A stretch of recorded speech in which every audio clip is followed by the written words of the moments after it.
All right. Hey, everybody. This is Tara with Healing Adventures. Thank you and welcome back. And I am going to be interviewing the beautiful Angela Sensiplano Holmes today, who has written an amazing book called Life is a Classroom. Hopefully you can see that. But for those of you who haven't been to my channel, thank you. I am a hypnotherapist, intuitive coach and healer, light worker, and this is my channel called Healing Adventures, where we inspire, motivate, and activate your truth, your passion, and your mission on this planet. And so I just love bringing all these amazing people that I know, and Angela is one of them today. And we're going to be talking to her about a number of things. We will be talking about her book, Life is a Classroom, but also, there were some things that were brought up in the book that really spoke to me that I want to share with all of you. And we're going to find out a little bit more about her journey as a teacher. Let me just take a step back here. So let me introduce you to Angela, because who she is, first and foremost, she's a mom, and she's an amazing mom, and she's a wife, and she's a daughter. But she also came in this life, in this world, as a teacher. And so she has been a teacher, an elementary educator, a biliteracy teacher, teacher, educator, and supervisor for beginning and student teachers. And she wrote this beautiful book, and it's called Life is a Classroom, A Teacher's Journey. And she just expresses all of these amazing stories and talks about her life and how these children just brought so much to her. So I did want to bring her on today because I think with all of the changing energies, all of the changing world that we're going through, we've got new kids coming in and things are different. And so some of the things we're going to be talking about today is like being present in life and how to thrive through adversity. We're also going to talk about the changing perspective and how when you change your perspective, you can change your situation. But I also want to talk about her definition on the fear loop versus the love loop, which I love. And then we're also going to find out what she's been doing every day to really connect herself in so that she can be with these children. So without further ado, hello, beautiful Angela. And I just want to say thank you so much for being here today. Thank you for having me. I feel very honored to be here among all your other guests that you've interviewed before. Oh, thank you. And I appreciate you, and I love that you're in my life now. And Tara and I have a mutual friend that connected us, and Tara has helped me immensely with my own journey, with a big piece of my life getting through. And so I'm very grateful that you're in my life now. Oh, thank you. I feel the same. So thank you. Soul sisters. Thank you. I know I told you this. I love this book. And I love this book because I love that you shared so many stories about children. And I speak from experience because I have a 7-year-old. And from the moment he has gone to school and started talking, some of his teachers are like, oh, Leland came to school and shared XYZ. And it's like, yeah, I know. It's like they have no filter. They see what they see. They share what they share. And you're like, oh, did you really need to share that with the teacher? But there's a gift in that. There's a gift in that because I think that the fact that children do speak up, we get to find out what's really going on. And if we listen, we learn so much. And so I would love to hear, who you are as a teacher, and really, I guess we could start there, like what inspired you to go this direction, and what inspired you to write this book. And, we'll just start there. Like, tell us a little bit more about you and what's really opened up in terms of your teaching experience. Well, like you mentioned, I've been a teacher for a long time now. I'm definitely a child advocate. I'm a teacher advocate too. What you didn't know, actually, I just moved into a new teaching role. So I'm not in the classroom anymore. Oh. I'm kind of pulling at my heartstrings right now. I just started at the district level, so I'm going to Oh be my teaching gosh, teachers. congratulations. Yeah, it's nice. I'm a district resource teacher now, which is another little journey. But again, I'm missing out on these kids. But my whole philosophy with teaching, when I first started, in the mid 90s was I'm their hero. I'm going to change the world and I'm going to take care of these kids. And Right. when I started teaching, I had no kids of my own. They were my kids. I was their mother. I knew that these kids were with me for most of the day. A Right. lot of times with all of us teachers, we're like a second parents. We're usually sometimes, especially with the population that I teach in, which is just in general, it's not all the kids and not all Hmm. the families, but the only parent a lot. These kids, I teach in a low socioeconomic area in Southern Right. California. We're 10 minutes from the Mexican border. Hmm. So the majority of our kids are of Hispanic descent. And it's poverty level for a lot. And Right. again, not all of them. But you know what these areas, and they're all over the U.S., obviously. We have a big in California, and I know I'm not speaking just for California, but a very diverse population too. A lot of times these areas are like a breeding ground for adversity. Right. It's trauma, so much trauma comes Right. from poverty. Right. Um, so much adversity. And so seeing this at an early age, coming from, I grew up in I wouldn't say middle white income, but lower. Yeah, I would say. Yeah. I'm of Italian descent, but I'm third generation. Very white community. I was always embarrassed of my name, Sensoplano, because everybody else was Smith or Right. whatever Holmes, Right. like my name is now.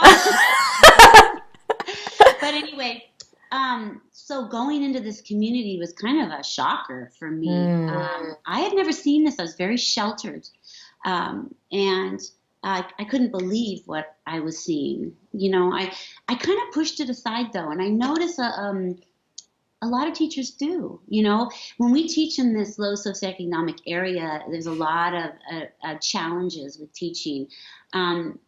When kids are going through that adversity, that trauma, Hmm. it's so difficult for them to learn. Right. These are kids with very high ACE scores. I don't know if you've ever heard of the ACE study. It's adverse child experiences, and it was actually a Ah. study that was done here in San Diego, but it's worldwide now, and it's for every trauma that Hmm. had happened to a child, you kind of give a point to. So the higher the points that a child has for these adversities, the higher the correlation is with future disease and future Ah. drug use or future high risk behavior, future Right. depression. Right. And so the kids that I teach in my area, if you just think of your kids in your classroom, every single one of those kids has at least a score of 3, at Mm. least 3 traumas, whatever. Right. And Right. so I started putting these stories together. Actually, I wanted to do like a chicken soup for your soul type of stories because I was Yes. kind of ignoring the trauma and the adversity, really not looking at it. I'm their hero. I want to teach them life is great. I am a teacher. Everything is honky dory. And they're so funny because they're hilarious, the stuff that they Oh say. my gosh. Like you Yeah. said, there's no filter. No, So none. but when I started collecting these stories from other teachers, like I said, I teach teachers. I've always gone across the districts and taught. I was collecting stories from all over, and it was more sad stories Yeah. than sad. I would I mean, just imagine. happy. I would Yeah, imagine. And yeah, I just want to point in, when I was in school, um, in the 80s and earlier, yeah. it wasn't okay for teachers to really be present with their children at the level of wanting to know what was going on because there was a lot going on then, probably I would hate to say more so than is today, but I feel like possibly. And it says a lot about how far we've come that you and many other teachers are even remotely looking at how can I really help these children, knowing that when they come to me, I'm probably the safest space that they have all day. We Because are their literally, safe. school for me was, without getting too deep into my stuff, school for me was a safe haven. That's It was a place where I could rest, relax, and not be on a high level of stress. hmm And my situation probably is not at all half of what some of these other children have gone through or children are going through today. And so speak a little bit to what do you think the shift, what do you think has happened that teachers feel more that they can actually step in and help that way versus, you know, 80s, 70s, 60s, 50s, it was like, don't say anything, just teach the kid and get them to move on. Well, there's a huge shift in education right now. Yeah. So I think it was 2010 was when Mm-hmm. the new Common Core state standards came out, and it just began this big shift in teaching. And with this shift in teaching came this whole new um, piece of teaching, foundation for teaching of communication Mm. and being able to communicate ourselves to others.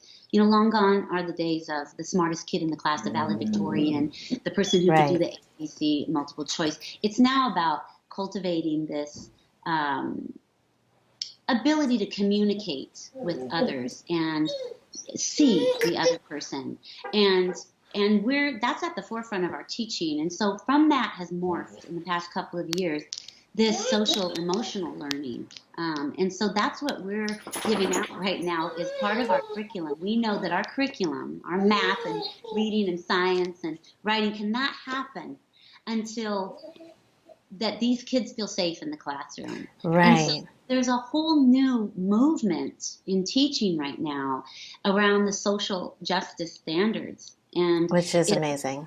yeah, and so it's cultivating empathy with kids, diversity. It's just tolerance with kids. It's teaching them that. So I think out of that is coming this awareness from us of Mm-hmm. my goodness, because what is happening with my kids at home? Because if I don't fix that, if I don't create a safe haven in the classroom and make them feel safe, there is no learning that's taking place. Right. And Right. Well, okay, they can't even be present. They right. can't even be present. Yeah, and in school districts like the one that I teach in that are all over the country, especially in California and Southern California, our test scores are very low. And Mm. I don't like to say test scores. I'm not one of those teachers that I'm not into the standardized testing or anything. I do what I need Right. to do because my district tells me to do Because it, they and tell you I to go. do it. And I understand that we need a unit of But measure. but there's still Right. inside of that, even though we're not in support of that, there's still a message.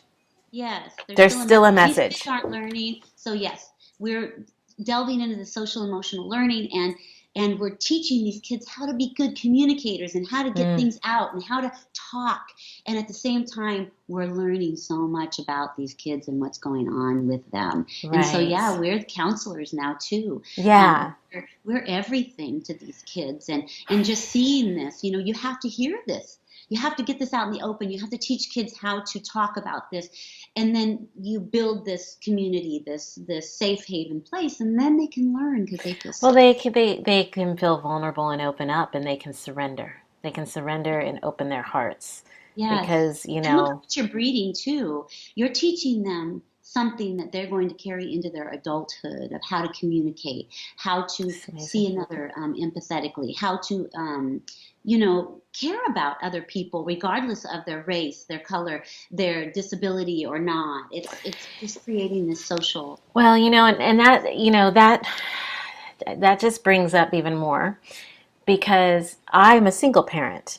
My child spends and has spent his last 6.5 years in a school structure, and as a parent, I'm almost handing him over saying, please take care of him while I'm not there. And I Yeah. have to be willing to trust that you're going to love him at the level that I love Yes, that him. gives me goosebumps Yes, because and that and I and I'll know that. say I'm one of those parents that I refuse to put him in just any old school because I didn't want them to do what happened to me. I didn't want them to say, "Oh, you're this way, so we'll put you here." I didn't want them to question his sensitivity issues. I didn't want them to question and box him into something because he was Right. different. I wanted them to see his differences and just Yes. have them expand and love him. And I've spent ridiculous amounts of money to put him where I felt would be the best alternative place so that what happened to me didn't happen to him. I mean, I remember in high school, God love my counselor. She said, it doesn't matter if you pass, it doesn't matter if you got a straight A on the SATs or not, you'd still never get into college because your grades were so poor. And so what I heard was, I am stupid. I'm not worth it. It doesn't matter. And I just remember it. And I looked at her and I remember saying, well, what should I do? And she said, well, I don't know, but it would be a waste of your time. And now I look back at that hindsight, it wouldn't have been a waste of my time. But what it would have done was affected their measurements, because I probably would have done poorly on the SATs, and whatever that they were getting graded on. So it was like, did she really have my best interest at heart? No, it was all about their funding and whatever corporate BS they had to fall into. And, I love hearing what you're saying, and I love that this shift is occurring because our kids, and my son says every day, I don't want to go to school today. And I wish I could tell him, you don't have to. But unfortunately, on this world and this planet, you got to go to school. But I want to know that whoever's taking him for the next 8 to 10 hours is going to give him the Right. best opportunity for him to be who he is. And Yes. that's why I love hearing that you're talking about this shift. Well, that's what's going on in classrooms right now. There's lots of new programs being developed.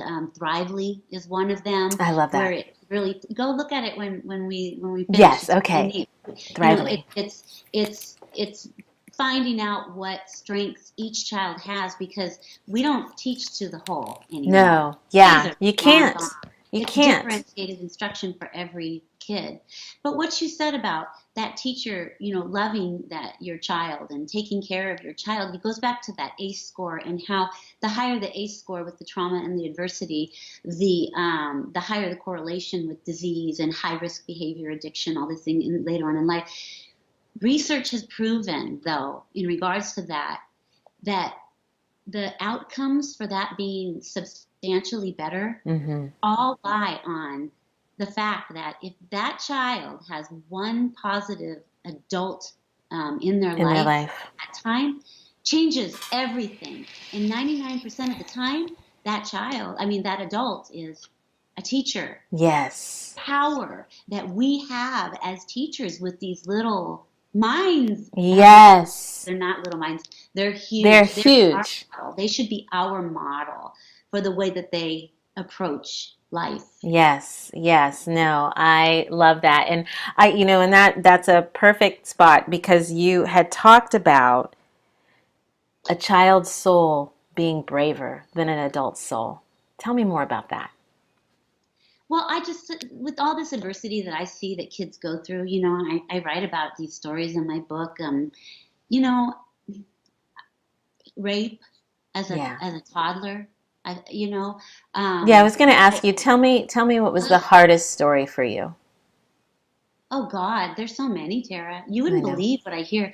But okay, let me tell you one story. I think it was, I don't remember the year exactly, but in Southern California, in northern Mexico, we were experiencing a huge influx in the drug cartel. Yes. And it was up in the northern Mexican states. Yep. Juarez was a big Yep. popular, and so Yep. it filtered into Tijuana, where Yep. I am, right above Tijuana, and in southern San Diego. Mm-hmm. And there was just one murder, kidnap after the other. It was ridiculous, and it was even filtering into families that weren't involved with the drug cartel, but there were just long lines of this person was connected to this person. So I must have heard, just as a teacher alone, probably 5 different families that were affected by this.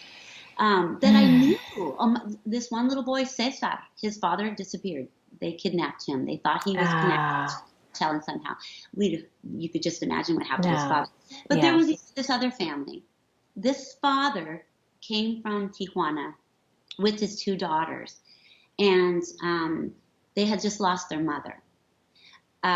The father, actually, I'm sorry, the father lived in San Diego. The mother and the 2 daughters lived in Tijuana.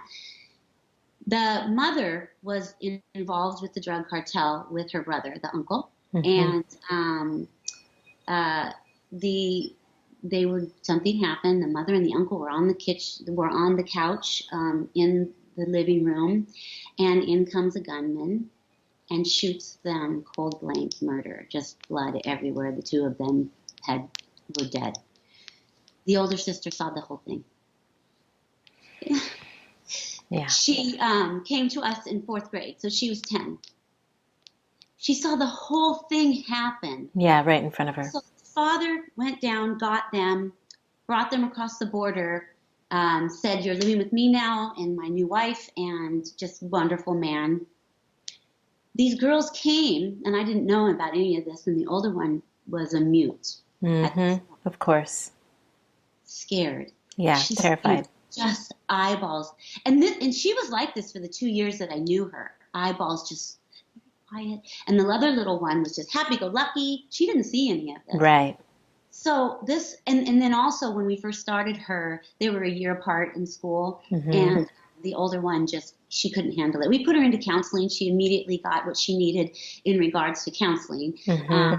and help that part, but Mm-hmm. she couldn't do anything. Yeah. We had to, we didn't, this wasn't the most optimal thing, but we had to put her back a year with her Mm-hmm. sister Mm-hmm. because she just couldn't handle it. Yeah. One story. That stuff, I have heard so many awful stories.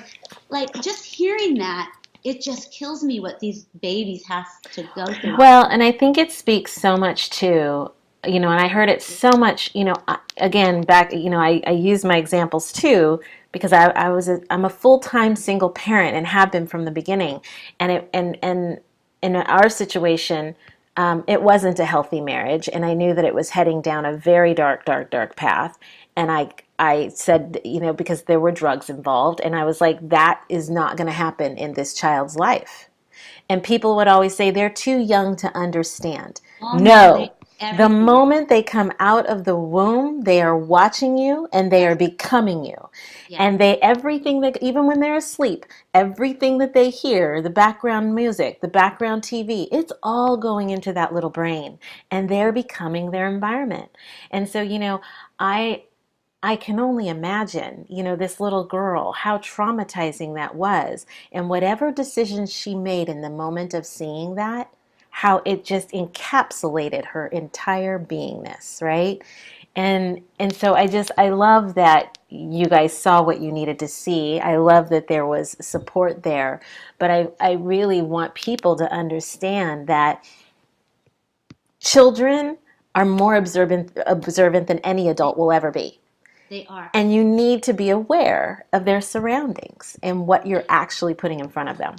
And I see, and you mentioned about what were we talking about the stronger souls. Yes. I don't, I see these kids go through this, and it breaks my heart. I obviously don't want them to go through that. I obviously want to take them out of that. But at the same time, you have to look at these souls on a bigger picture. Bigger picture. The Yeah. soul Bird's eye view. Yep. right? Because I believe that we choose our circumstances before we come into Yes. this world, and these souls that come in like that with these lives of this trauma and adversity and terrible things happen, we grow from that. We grow from Yes. that. That's why this Yes. happened. So who is the soul that chooses this? Who is the soul that says, "Oh, you know what? I can handle it"? Exactly. And all of these children that I teach, not all of them, but so many stories that I talk about in my book, these are stronger than normal souls. They're Yes. stronger than normal souls. So Yes. you can't just go into it seeing, pobrecitos, poor babies, I feel so bad No. for them, it shouldn't happen. You know what? I honor them. I honor their They soul. grow I from love that. them in I Mm-hmm. grow from them. And I honor that I am in their path, that I believe, me and my little pocket of teachers, I believe that we were plopped in this school district, in this area, as their light. We're their light. I love that you said that. I just got chills because what I saw was, yes, these warrior souls that come in, you also a warrior soul at the beginning, because I believe the same philosophy. You said, we will be there when you're ready to wake up. We will be there. And we will be there to support you for that lesson, that growth, that understanding, so that you can find the forgiveness or the compassion or the empathy or the love. Like, it says a lot about who you are too, and just, I just got chills. I just love it. Sorry. Yeah. Yeah, I'm very honored to be with these kids because not only is it my job to get to be a little tiny support for them to get them through this time. I'm learning so much from these little souls. You just look at, that they've been through. Mm-hmm. And and just any child. It doesn't have to be a child who's gone through severe adversity or Right. trauma, but any kid, they just they see life differently than we do. Yeah. Oh, They're able yeah. to live in this present moment. Like just recently, just a couple weeks ago, as teachers, you have to understand the teacher, you've got, anywhere between 24 and 36 kids that you are all by yourself Right. responsible for taking care of emotionally, physically sometimes, academically, all this stuff. And then you've got the district coming down and saying, you need Yes. to do this, that, the state, this and that, the federal requirements. You have Yes. to do all these things. There's so much stuff to juggle. And so it's hard being a teacher. Oh my And God. hard sitting there and saying, you know what, but at the same time, I need to interview you. I'd like to know your whole background, what adversity, what trauma, what all this. That's really, it's hard to do that. I've made that an important thing in my life as a teacher. But with all this stuff coming down, it's easy for us teachers to say, get to work. I have to do this. I have to get this to you. You have to learn this. Read. And I was a reading specialist for so many years, and just recently, so I'm teaching this one little group to read, and I think they're first graders, and they're just struggling decoding the text, and I caught myself getting out. I wasn't in the present at all. I was in the future thinking, get to the end of the sentence. I need to teach you to read. You Ah. need to learn your foundational skills. And so I lost my patience with this child and a tiny bit. No, it says this. It says this. Get back here. He was all going all over. I'm totally unfocused. Come back over here, Damien. I need you to read this. And you know what he does? Just snap me out of it. He's trying so hard, and then he looks up and he goes, "Oh, look at the butterfly." He went, "I need to look at the butterfly too." And you know what I did, Sarah? I stopped what I was doing. I took a breath, and we looked at the butterfly. Right. And I Looked just at I it. want to talk about the perfect thing about being present That's in what life. I learned from a child. Because Yes. you see how they did that? That is what we need to do. He immediately put me into the present by And his focusing higher on him. self knew to do that because he Yes, was your natural. teacher. He was your teacher. Mrs. Sensiplano needs to calm down. I need to find a butterfly. No, that's just their innate ability, you see? And we have that way deep down inside. Yes. It's up to us to find that, and you can find that through a child's eyes. Yes. And again, like I'm like, woo, I just feel all these chills because they are our teacher. Yes, they They are. are here to remind us what we have lost Yes. over all the programming, And I want to ask you, because life is a classroom and this is Earth School, Yes. and I do want to get into some more things here, but how has you being a teacher and you taking this journey, like what are you getting out of it as Angela Sensiplano Holmes? Like, who are you becoming through this journey as a teacher?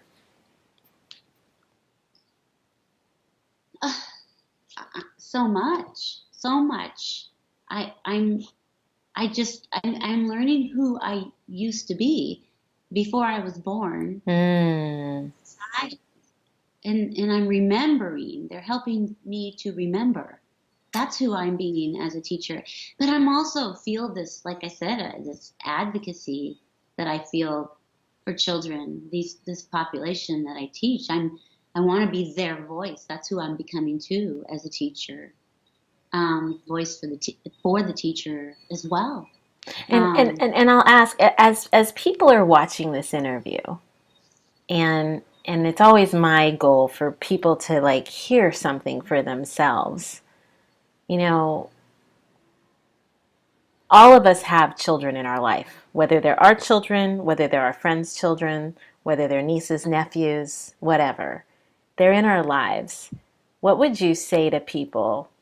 Like, what would you say to people to have them open up and listen, or to open up and hear? Like, what would be your thing? What would you want people to look at children? I guess the new perspective, when we talk about, perspective, what would you say to me? To stop and to run on the playground and scream. Have you ever been to a recess? Oh yeah, I haven't been there in a long time, but it's crazy. They run on the playground, swing on the swings, watch the butterfly that just Play more. follow the butterfly that just passed you. Yeah. Just slow down. Just to slow down and to live in that present moment. And I'm not saying that I do that. I think I think about these kids so much, and I try to learn so much because that's what I need in my life. I Yeah. need to be present. We all do. I'm not present all the time. I am constantly learning, constantly practicing every day, every minute of the day to do that. But they're just such a perfect reminder for us because when you're present, everything is fine in the present moment. Yeah. All is good all the time, always in the present. As soon as Yes. you get out of the present in the future or the past, it's not good. Even if you're in the worst imaginable place in your life, Right. as long as you're, with things happening, if you're in the present moment, right, you're completely safe. Yeah. So just watching those kids, they're always in the present moment. For the most part, they are. And if they're not, they're the first ones to get there, Yeah. you know? Yeah. And just listening to that. My good friend Delilah, she's a teacher as well. She just posted yesterday on Facebook. She took a picture of the kids at recess, and she said, I've been doing this for 20 years or so. And she said, because she's reading actually that same book that I'm reading, Yes, and I want you to Cultivating talk about that book Emotional too. Resilience in Educators. And she said, I just so often, she said, teachers out there, how often do you walk through the playground or do your duty and you're on the phone do your recess duty watching the kids? She's like, do you ever just watch them? Just be with them. She's like, I love, listen to the sounds. They're all screaming and like in a good way screaming. Yeah. Yeah. Sometimes not. But they're just laughing and playing. And we don't do that. That's what No. we've as And adults. that's what I hear is play. It's play. My child says to me almost every day, "Mommy, will you play with me?" And almost every day I'm like, "I can't right now." And that sucks Ugh, because I've got to cook, I've got to make your lunch, I've got to clean the house, and I force myself lately to actually when we sit at dinner, I just be with him and I'll just bring up a question and let yeah. him just prophesize, and I I just love be it. with him. And I actually want to create a YouTube channel called Dinner with Leland because some of the Oh, stuff that'd be I've good. yeah, some of the stuff I've recorded, it's just jaw-dropping because he gets all into who he is and he just starts sharing from the heart. And I allow myself to just be with him and just look at who is he becoming today? Who has he become? Because something and I think I've brought this up in other interviews, the moment we look at somebody and we think, oh, I know you, the relationship is over. That person can't grow anymore. And so every day I'm trying to remind myself, if I can't play with him at the level that I'd like to or that he'd like me to, the least I can do is just open my heart fully and be present with him. Because even in that, that's play. Because I'm getting to know him on this level that you as the teacher probably know of him, but I don't because I'm the busy parent that has to get you up, get you ready, take you to school, go to work, come home, cook dinner, okay, it's time for bed, and Yeah. it's like I've missed who he is and who he's grown into. So I really hear play. And like you said, when you're driving down the street and you see the hawk fly by, allow yourself to be swept away in the moment to watch the hawk Like fly by. Yes. a child does every single time. Yeah. Yes. Yes. You But know? just it's like I said, the power of a teacher. I mean, that's every day. Adults should be doing this. Is what I've come across as a teacher, what I need to do from kids. But as a teacher, do you see how important that job is for us? Yes. You know, because we're yeah, and it just reminds me of you know going back to that ACE study and the score and everything. My husband was one of these kids that I teach Mm. now. He grew up in Idaho, total white family, not a population at all like what I teach, but still, it doesn't matter Yeah. where you come from. You can have a high A score if you're, in an affluent area and Doesn't both matter. parents are together and educated. But, you know, I was doing this project for my book. It was a video, and it was like why was a teacher inspirational to you or something? And so I picked a couple of my past students who are now adults. I picked my sister and my best friend, and they talked about what their favorite teacher did for them. And so I kept asking my husband, and I have to back up. My husband struggled a lot Mm. as an adult Mm-hmm. with health issues, with Mm-hmm. addiction, Mm-hmm. with depression, Mm-hmm. and it's affected our marriage. Mm. Um, and with just a little tiny bird walk with that, that what I was going through with him when I'd go to school, school was a safe haven for me. So I was Mm. providing a safe haven for my kids, and they were providing it for me. But my husband didn't have that safe haven. So Yeah. when I'm doing this video, I kept saying, Jason, I want you to be in my video. Just keep thinking about what teacher was inspirational to you. Okay, Angela, okay, I can't think of anything. A couple days later, I don't know. And then finally I said, did you think of a teacher that was inspirational to you? And with all his things that he deals with as an adult, but in mind, he goes, you know what, Angela? I was invisible. Mm. Nobody was inspirational to me. Nobody saw me. Wow. There wasn't anybody there. So when I Wow. said that research shows that just one positive adult relationship in a child's life can change the The outcome, whole entire perspective. Yeah. and that's a teacher, he didn't have that. And that just ripped my heart out. Yeah. And isn't it, I'm not going to say ironic or coincidence, because I don't believe that. Right. Here I am working with these children, writing this book, and I'm living with one of them. Right. These leave me in sixth grade. There's no irony at all. It's like No, they leave me in sixth grade. I don't see them anymore. I work through that. I don't work through it. I'm not a counselor. Right. I observe, and I provide any support that I can. My love for them, my light to them. But I see them going through the thick of it. They leave me at sixth grade. Most of the time, I don't see them again. Who knows what happens to them as an adult? My right. husband knows what happens to them as an adult. And my husband's the lucky one because he has, a loyal wife who's here with him, a marriage, two beautiful children. He has that to cradle him. Right. But some people don't. Right. And so, it's just sad. It makes me sad. Well, and And it's amazing because there's, you want to say the irony in it, but it's there's no coincidence. And it no. really speaks to your soul and your soul's lessons. Like you came in and said, I'm going to learn this, this, this, and this, and I'm going to do it through this avenue called teacher. And Yeah. I'm gonna work in the teacher, like educational teacher system. I mean, because all of us are teachers, but you said I'm gonna go to the school system, and this is where I'm gonna learn it. No, by the way, my husband's gonna be a product of what I actually explore, and it's just, God, it's so brilliant, Yeah. so brilliant. So now in this new role that I have as a district resource teacher, I'm going to be teaching teachers more, and I do it on the side as well because every teacher needs to have a second job, unfortunately. Yes. But anyway, I hope that changes. That will change, darn it. it's going to change Yes. because what we do is we don't teach in that authoritative discipline. No, you guys should be the highest paid job. Yeah, and you know what? Can I go off on a tangent? Yes, please. Yes, please. I just, you think about what a teacher does. And, my district, it's not uncommon. Okay. Teachers do this all over. And these new shifts in education that I'm talking about is happening all over the country. And what really gets me and why I want to be a teacher, I am a teacher advocate, is that, a lot of times I've seen influential people with an influential platform, whether it's TV or movies or social media or a podcast, they're outside of education.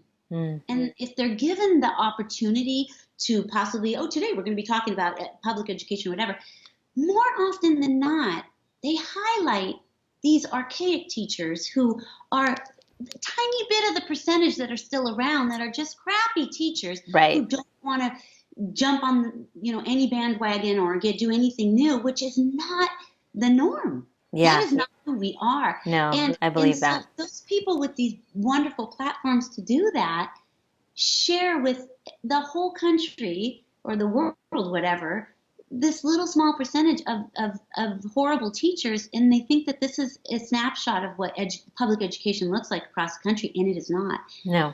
And it kills me that we don't highlight, these people with these great platforms don't highlight enough what is going on in education across the country. I mean, just if you go on Twitter, I use Twitter just for my educational career, Mm-hmm. and oh my God, Tara, the stuff that is happening in the majority of classrooms and public education, it's just, it's beautiful. And, you know, we talked about, and I don't know if we talked about this in this interview, but just creating this cool school we did about Yes. that would have all this social emotional learning and everything. That's in every classroom, like I said. Yes. Like, does the general public really know what's going on and what educators are doing? I don't think they I don't do. think they do. And I'll speak, I'll speak as a parent with a young child who has been in search of how to put my child in a progressive, alternative place so that he gets what he needs. And I'll tell you, coming from California, well, I went from Tucson to California, from California to Texas. And in Tucson, I had him in Montessori and then Waldorf. And Waldorf, really, I was blown away. And no, not all Waldorfs are equal, but we had an amazing Waldorf school, and I saw my child literally blossom into this individual. So then when we moved to California, I thought for sure we would have a lot of progressive opportunities. A little bit. I come to Texas, in Austin, on every freaking corner there is some progressive alternative school for if your kid is hyperactive, if your kid is quiet, if your kid is into science, if your kid is this, if your kid is that. We have more schools in this little tiny town called Austin that are like off the charts progressive. And I have my son in a school called NIOS, which stands for Not Your Ordinary School. And I love it. It's a charter. And we have all of these schools here that to me, I think that's when I woke up and realized it's happening. Yes, They're like, it's people happening. get it. People and hey, I don't know if it's happening all over the country and maybe just It these is. pockets. It is. Oh, and then In my 7-year-old says, education is. well, my In public 7-year-old, education. Yeah. he says to me as we're driving to school, he said, Mama, I want to be homeschooled. There are schools online, and if you go online, you'll be able to find some apps because I don't Oh, want to go to class anymore. 7-year-old. That's the. He wants to be homeschooled. Have fun with that one.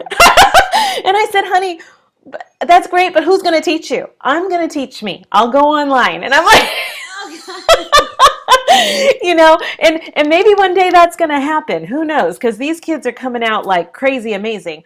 But I do see it popping up, and I do see it, and I've shared it with as many people because I'm an older mom, and I have many friends who are older moms, and I have shared with them, hey, I've come to Austin, and it's ridiculous how many progressive schools are out there. And if you don't want your kid at a public school because of what's going on, I promise you, go do the research. You will find the school. They're out there. It's Yeah. happening.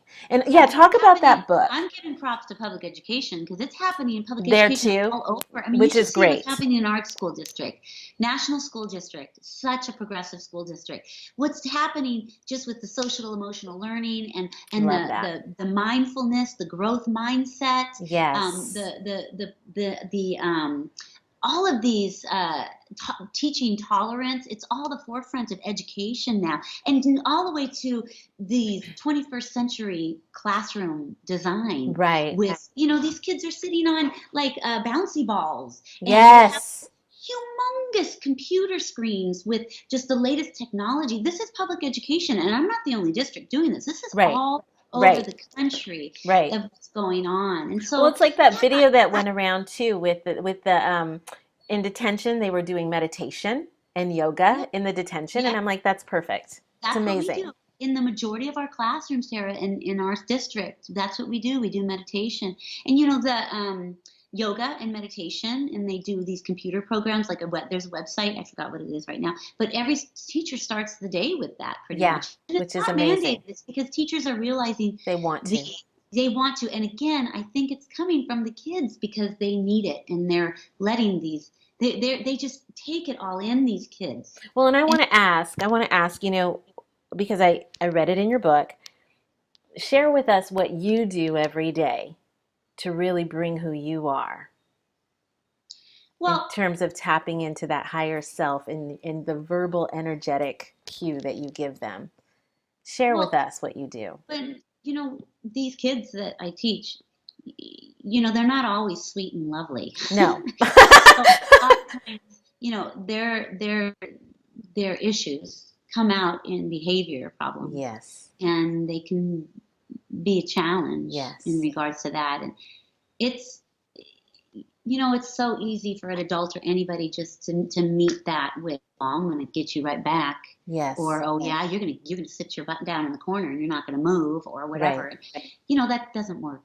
Yeah. And so these kids that are going through so much, whether I know their story or not, if they're showing it in their behavior, for example, or if I know what they've actually been through, it's I consciously look into their eyes and try to look at their soul. I know that sounds a little cheesy, but No. realize, who they really are, and realize that it's my job to love you. And I'm not saying as a public education teacher or any teacher, I need to say, "I love you." We don't do that. That's not really appropriate in a lot of situations. But Yes. just to say it and to feel it and then honor their experience, Right. because all that's happening to them and all that's happening to you and what you're seeing with this kid is just, it's all the experience. And by just looking at that child and setting myself up too, when you have a challenging class and a couple of handfuls that Yeah. are very challenging with their behavior, Yes. you got to psych yourself up for that stuff before you get into your classroom. And I just make a conscious effort. I try to say, "You know what, I'm going to see you today. I'm going to see you. I'm going to see you today. I'm going to look at you and I'm going to see you and I'm going to honor you and honor our purpose together." And I think Yeah. that sets the tone. And they're so intuitive, these kids. They're so intuitive. If you just non-verbally communicate that to them, or touch them on the shoulder and just send some And feeling feel to that. Yep. they get it. Well, what I just heard is, what if everybody, and everybody watching this video today, took on every morning when you woke up, you took on that every individual I see and come in contact with, I'm going to see you today. Yeah. Your world would change. Yes, it would. Your world would change. And that's what I was talking about, like with my son at dinner time. I choose to see him in that moment, because that's our beautiful moment. And it used to be that he would have dinner because I'd have to cook my own food, and it used to be that he'd be eating dinner, I'd be cooking my food because we don't eat the same food, and then he'd be done, and then I'd eat my dinner, and we weren't doing dinner. And I thought, that's a jacked up tradition you're creating here, Tara, because this is the time when family comes together and bees with each other, because I don't want any food time being like, "Oh, what's going on my phone and what's happening on the TV," and it's like, I want that time to be, this is the time where we communicate and converse. The thing I hate the most is when you go out to dinner with friends and they're on their phone. It's like, I'm out to dinner with you, be with me. But what would life be like if we all woke up every day and said, "I'm going to see you today"? Well, I'll tell you, it would cultivate this emotional resilience. Yeah, I love that. Part of that. That's what it Cultivating is. emotional Again, I'm not resilience. saying I'm there yet. I'm just Well, saying it's it's the coming. journey. It's the journey. It's Consistency. it's the journey, right? Like, it's the practice. And I'm just writing this down. It's the practice, and I think that goes back to the title of your book, Life is a Classroom. This is Earth School. Mhm. We make it so significant because we have it like, the circumstances and the situations, when you get into it from the human perspective, it's real. But if you pull yourself out and look at it from the soul perspective, it's just school. Yeah. And what's your soul learning today? Mm-hmm. And what is your soul going to see? And who's your soul going to be today? And who Yeah. are you going to interact with? And I can't stress that enough to people.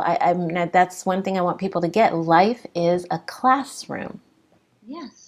Exactly. It is a classroom. It's not anything more or anything less. And Mm-hmm. when you look at it from that view, what do you see newly or different?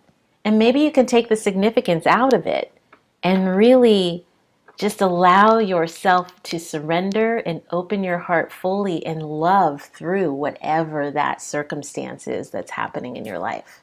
Because Right. that's the journey, right?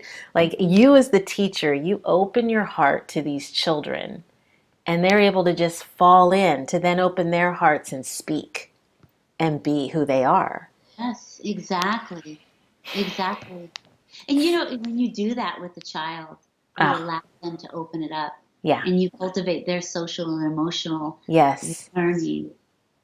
You wouldn't believe how extremely intelligent these kids are, Oh, what they learn it's and how they, profound. It's yeah. profound. Yeah, every student can learn. Every student can learn. It doesn't Yes. matter where you come from or whatever.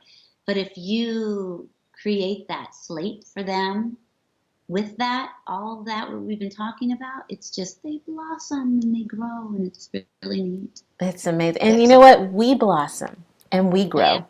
So Yeah. you as the teacher, like you as Angela, just as much as you are that for them, they are for you. Like, Oh and I yeah. think that's the beauty is we're all each other's mirrors. And when we're over there saying, "Oh, that person over there," and it's like, "Yeah, I'm your mirror. Mm-hmm. Yep, I agree I'm your 100%. mirror. So what do you got to do over there? I'll be the mirror. I'll do my stuff over here and I'll keep mirroring it to you." And even as I say that, it's like I just went through something very interesting in my life where I am having to clean up. I was not responsible with my choices.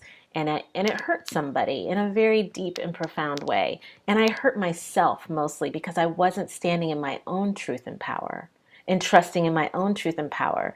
And although I'm this mirror, it isn't for me to prove myself to this person, and it isn't for me to say you need to get it over there.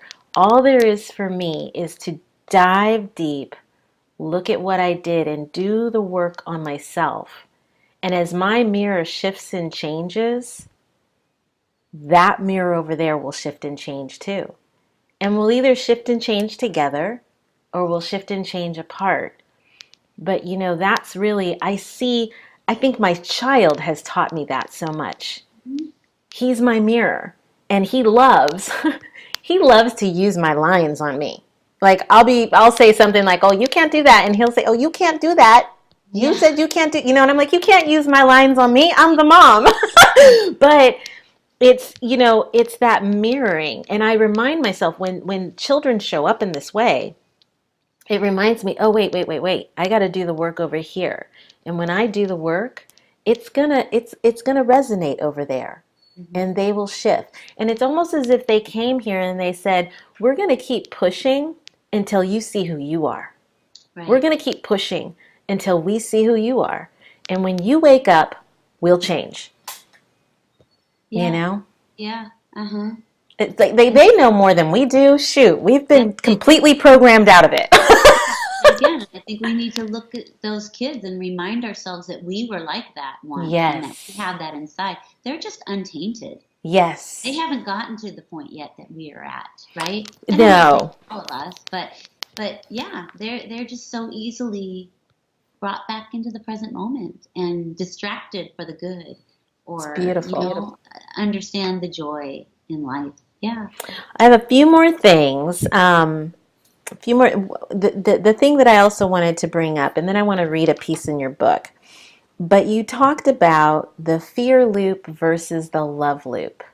And I wanted you to share what that is because I think all of us, especially this year with all this shifting energy coming in, as we're moving out of this fear based context and having and almost being pushed into a love based context. So, can you talk about that a little bit more? Like what that's been like for you as you transitioned as a teacher coming out of the fear loop into the love loop and starting to see these children through that lens?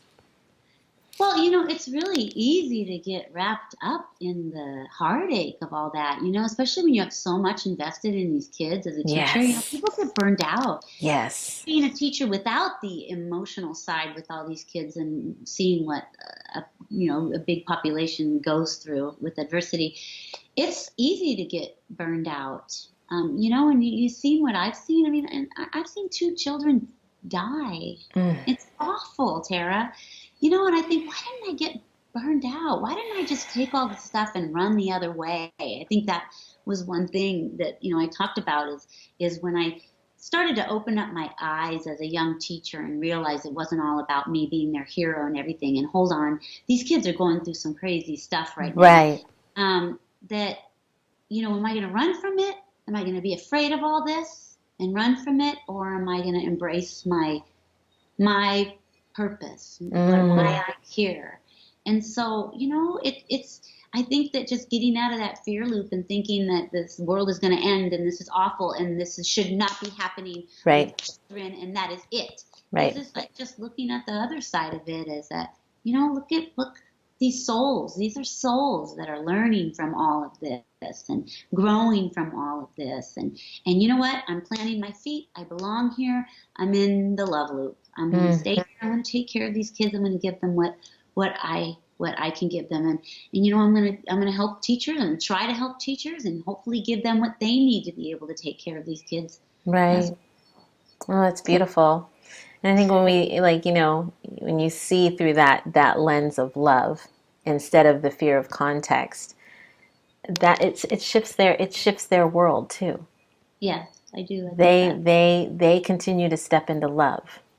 And when we are projecting that fear loop or context, then all that individual has is fear, And so Yes. I love that you said that in the book, because it just, being a child who really struggled in school, who had a hard home life, and who, just went to school to be safe, there was nobody projecting love at me. There were two teachers that I can remember. Miss Sweezy, God love her, she was my favorite. Because she saw us and she chose to see us, and she would give our, what I forget what we were, like the dumb class, as we all called it. She would give us more attention. She would give us more attention, and she would flat out say, "I'm going to give you more attention because my A students, I forget what the classes were called then." She's like, she would point out that they're robots, and you guys are the thinkers, the doers, you guys are different. And I loved her, and she would bring such amazing things to us. But, I think I just got off track. But my point in sharing is that when you have someone who's looking at you through that lens of love, instead of you're a fuck up, basically, and you're a loser and you're going to go nowhere. Because in the 80s, those are the words literally said to us kids. And I don't know about the 70s because I was in elementary school, but in high school it was, you're a fuck up, you're a loser, you're no good. And when your teacher is looking at you in that lens, guess what? That's all that kid has to step into. And it's almost like we need teachers. And this is why I look forward to the day that teachers are the highest paid individuals on this planet. We need teachers. Yeah, woo woo. To really just I see you through all the good, through all the bad, and I still love you no matter what. And I know you will succeed. That is so important. Yeah. Because that's what's going to pull that kid out of that negative behavior. And that's what they need and want. They want to hear somebody rooting them on, because they go home.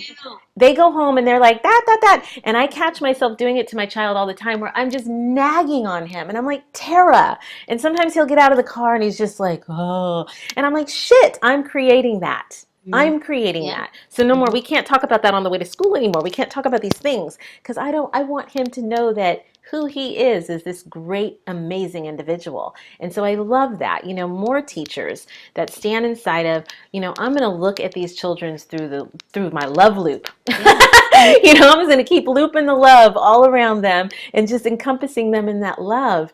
And that's just like, wow. Wow, who those kids get to be. The child that comes and lashes out at you or other students and is a real jerk, that's a learned behavior. And that's a fear, that's a protection mechanism. Yes. No. It's because they're not being loved. They're not being loved. They're hurting. So why wouldn't you pull them into your love loop? Because we get caught up in our own shit. Yes, we do. And they trigger that too. They trigger that too. Yeah, and we're not present. Yes. So going back to that being present again. I want to read this. I want to read this little piece, because this was around the love loop thing. I love this. Each child is gifted, no matter their home life, no matter what their past includes. I'm choosing to get out of the fear loop and get into the love loop, believing that they're going to be all right. Children are resilient, strong, and know how to carry on. Their spirit knows how to fight. They know how to compensate in order to survive and thrive through the toughest times. They know because they are full of light. It's our job as teachers and adults to remind them of this and carry them through. We are their support in every way. We are here to teach, but we are also here to learn from them and follow their examples. Isn't it ironic that they could teach us so much? I just love that. Thank you. Yeah, because it's so Yep. true. They're gonna be okay. They are They're okay. gonna Yeah. be okay. You know, Mm-hmm. they are. Yeah. So no matter how it turns out, they're going to be okay. Yeah, because we're all okay, you Yeah. know? hmm And you know, and yeah, I mean, I can only imagine some of the things that you've seen, and everything turns out no hmm matter what. No matter what. So Yep. I just want to say thank you. Oh Thank my you. God. And is there anything more that you want to share? I mean, I love everything about you and what you're up to and what you're doing. And I want to say congratulations on your promotion and congratulations on this amazing book. And, you know, and congratulations on being somebody who is being a stand in this community and who came here as a soul to change this community. Because that's really what you came to do. Because the school system had to be changed. We are not making factory workers. We are making light workers. We are Yes, well making, said. yeah, you know, we are making light workers on this planet because that's who we all are. Mhm. And it's waking up to that. So, congratulations and thank you for Thank being that in this world. I just love it. But Thank you, Tara. Thank you for giving me this opportunity to share what's in my heart and just the wonderful things that you've said. And I appreciate you and I'm honored that you let me do this. Thank you. oh, thank you. And was there anything else that you'd like to share? No, I think that's good. I think that's it. Oh, yay. Well, I just want to say thank you. And thank you, all of you who have been watching this video. Thank you.